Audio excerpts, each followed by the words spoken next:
Bonsoir à tous et bienvenue dans le journal de Canal 32. Ce mardi 11 janvier, l'actualité, c'est l'avancée de l'enquête de police 4 jours après le braquage spectaculaire d'une bijouterie en plein centre-ville de Troyes. Si la voiture des malfaiteurs a été retrouvée, les enquêteurs recherchent encore un complice. On verra ça dans quelques instants. Signe tangible de l'augmentation de l'espérance de vie, 5 centenaires fêtent leur anniversaire en même temps.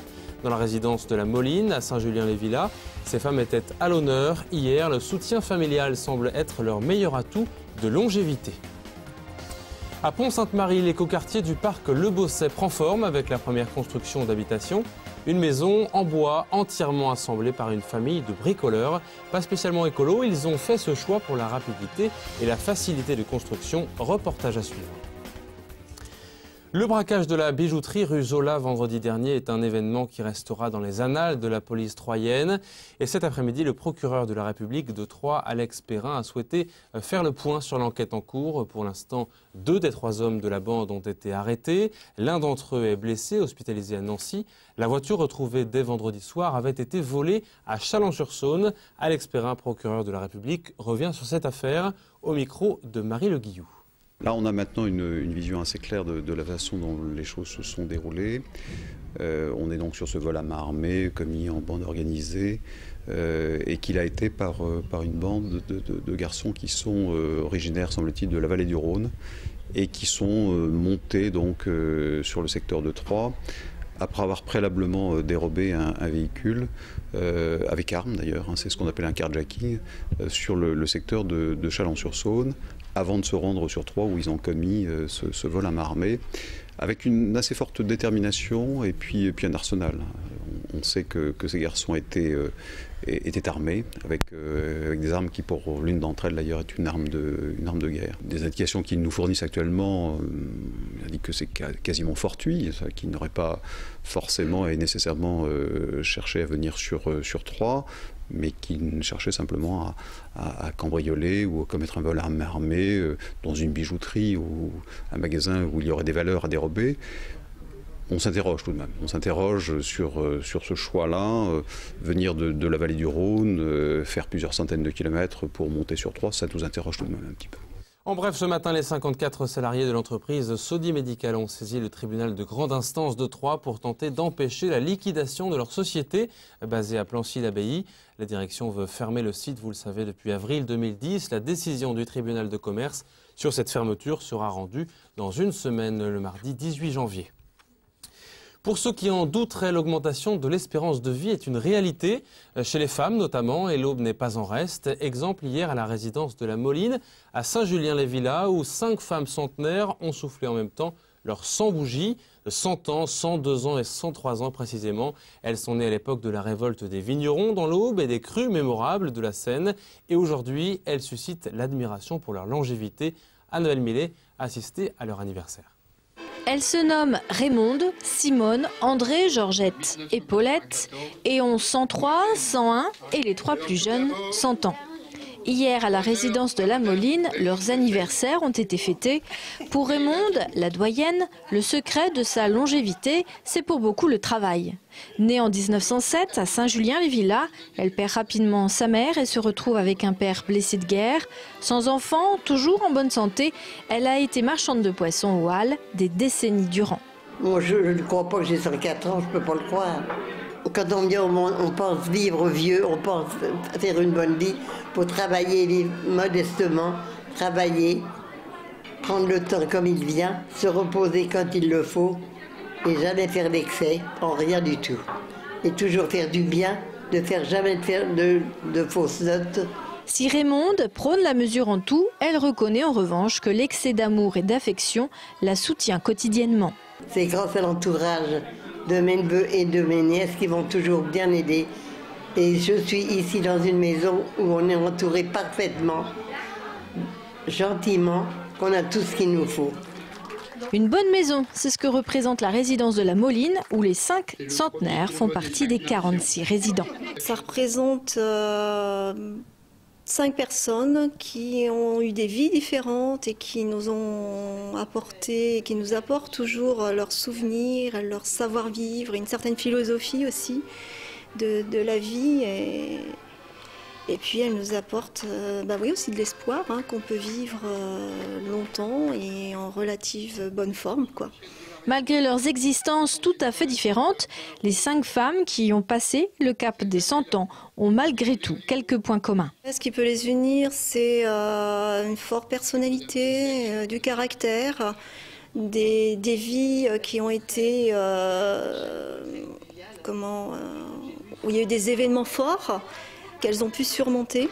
Et donc je pense que l'âge aussi, elles ont appris à le surmonter. Et pour elles, c'est pas un handicap, quoi, d'avoir 100 ans aujourd'hui, quoi. Ces anniversaires hier ont été symboliques de cette espérance de vie féminine qui s'accroît. Aujourd'hui en France, elle est de 83 ans, soit 7 ans de plus que pour les hommes. On en profite pour saluer Robert Gallet qui fête ses 90 ans, lui, aujourd'hui. Une ambition mesurée à Saint-André-les-Vergers pour l'année 2011. Hier soir, le maire de Saint-André a dressé le bilan de l'année devant un parterre de plus de 300 personnes. Entouré des membres du conseil municipal et du conseil municipal jeune, Alain Balland a souhaité rassurer sur les investissements. Ils se poursuivront malgré la crise en raison d'une gestion saine des finances de la ville depuis 10 ans. Les projets, eux, sont déjà sur les rails. Alain Balland s'en explique au micro de Christian Viera. La construction du centre de loisirs primaire et maternel, c'est un investissement assez important pour la commune, de plus de 2 millions d'euros. Ça va permettre aux enfants d'être accueillis dans des locaux qui ne sont pas les locaux des écoles, mais des locaux spécifiques et spécifiquement conçus pour eux. Alors le deuxième, c'est la réfection de l'avenue centrale de Saint-André, qui est l'avenue Charles de Refuge, et qui est une avenue qui supporte maintenant énormément de circulation. Et elle était dans un état qui nécessitait d'être refait. En plus, il va y avoir des branchements EDF, des problèmes d'eau usée, d'eau pluviale, etc. Donc tout le secteur va être refait et c'est un projet important qui va être soutenu à 50% par la communauté d'agglomération. C'est un chantier qui va perturber le secteur pendant quelques mois. À Pont-Sainte-Marie, après la collecte hippomobile, l'écoquartier devient lui aussi une réalité sur le parc Le Bosset avec la première construction de maisons en bois. Elle vient de sortir de terre. Le chantier a débuté fin juillet, c'est plutôt rapide. Construite par un couple de bricoleurs avertis, Christian Viera a rencontré ses nouveaux propriétaires, attirés à la fois par le concept et les économies qu'il procure. Regardez. Christine et Dominique sont les premiers à s'implanter dans ce lotissement réservé pour 21 maisons en bois. Un matériau respirant et isolant permettant d'obtenir immédiatement des sensations de confort. J'avais eu l'occasion de passer une nuit dans un chalet dans les Vosges et j'avais trouvé ça tout à fait agréable, une sensation tout à fait particulière. Et c'est de ce jour-là que l'idée m'était venue de faire une maison en bois.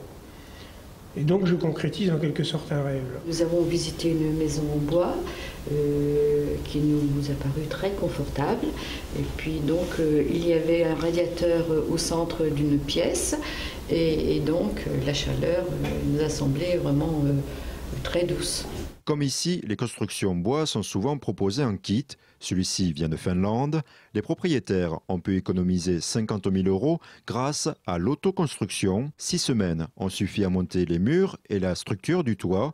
Un délai inimaginable pour eux avec les solutions en parpaing. À main d'œuvre égale et à matériel équivalent, la construction en bois est beaucoup plus rapide. Le second avantage, c'est que là on n'a pas besoin de doublage, c'est-à-dire que le mur est fini. Lorsqu'on pose ce genre de matériaux, on n'a pas besoin de mettre de plaques de plâtre derrière et d'isolant. Là, c'est directement terminé. Donc on y gagne au niveau du temps et au niveau des corps de métier et au niveau du matériel. C'est-à-dire que là, pas de plâtre, pas de truelle, rien du tout. D'après les propriétaires, à prestations équivalentes, la maison en bois reste 25% plus chère lors de l'achat. Pour compenser ce surcoût, ils ont pu bénéficier des avantages incitatifs de cet écoquartier proposé par la ville de Pont-Sainte-Marie. L'effort que consentait la municipalité, c'était effectivement de permettre l'acquisition à des prix beaucoup plus intéressants que ceux du marché local. Ce qui est effectivement tout à fait intéressant et permet aux gens de faire un effort après sur le mode de construction. Ça veut dire en termes de prix, ici, les terrains sont vendus, et c'est public, 70 € le mètre carré. Sur l'agglomération, je crois savoir que le prix du terrain se situe entre 100 et 140 € le mètre carré selon la situation. Je pense qu'il n'est pas nécessaire d'être écolo pour aspirer à ce type de construction. Cet habitat devrait obtenir le label de performance énergétique classe A. Ainsi, d'ici 5 ans, Christine et Dominique devraient amortir leur choix technique. Ils pourront finir des jours heureux dans une maison écologique et économique.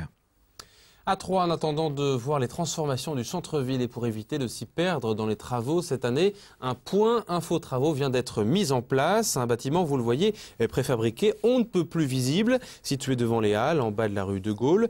Chaque jour de la semaine, un agent municipal s'y tient pour répondre aux questions des visiteurs, des Troyens et distribuer de la documentation sur les travaux. Écoutez les précisions de Dominique Boisseau, adjoint au maire en charge des travaux. Il est au micro de Marie Le Guillou. Un certain nombre d'opérations démarrent ou sont déjà démarrées en matière de requalification urbaine. C'est pour nous des opérations majeures, donc d'être au cœur du centre-ville et de répondre aux questions non seulement d'information mais aussi éventuellement aux différentes requêtes qui peuvent être posées par les Troyens et les Troyennes, ça me paraît important, oui. Souvent des questions qui sont pratiques, qui sont liées à la circulation, au stationnement, genre de choses, mais aussi qui peuvent être liées au projet lui-même. Un site internet est également à votre disposition pour en savoir plus sur les différentes phases de travaux, le www.travaux-3.com.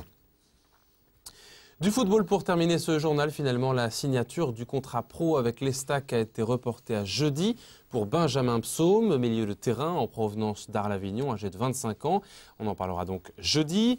Dans le registre supporter cette fois, depuis hier et jusqu'à demain, le district Aube de football en partenariat avec l'Éducation nationale propose un spectacle pour sensibiliser les enfants sur les incivilités et les discriminations autour du sport et plus particulièrement le football. Dans les écoles, collèges ou encore les lycées ainsi que pour les clubs de foot du département, Graines de supporters, c'est le nom de l'opération, se veut donc pédagogique et permet de mieux comprendre la violence dans et autour des stades.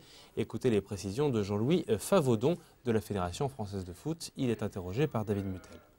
C'est une opération prioritaire pour le district qui est un relais donc de la fédération, une opération qui met en valeur la citoyenneté. Donc c'est une de nos missions auprès des jeunes et on tenait absolument à y participer. Moi je passe mon temps à travailler avec les jeunes, donc je pense que les jeunes s'intéressent à tout. Après il faut trouver le bon angle pour qu'ils deviennent nos relais sur les valeurs qu'on veut véhiculer. Ça c'est le plus difficile, mais je pense qu'à force de marteler avec le district sur tout ce qu'on a mis en place, l'exclusion temporaire, les remplacés remplaçants, l'opération Bienvenue chez nous, une opération comme celle-ci, je pense qu'on est sur la bonne voie et franchement je suis ravi d'y participer. Et c'est la fin de ce journal. Merci à vous de l'avoir suivi. Demain, la pluie accompagnera les accros des bonnes affaires pour l'ouverture des soldes d'hiver, qui d'ailleurs se termine le 15 février prochain. Le détail de la météo, c'est tout de suite avec Sandra Durupt. Passez une excellente soirée. À demain.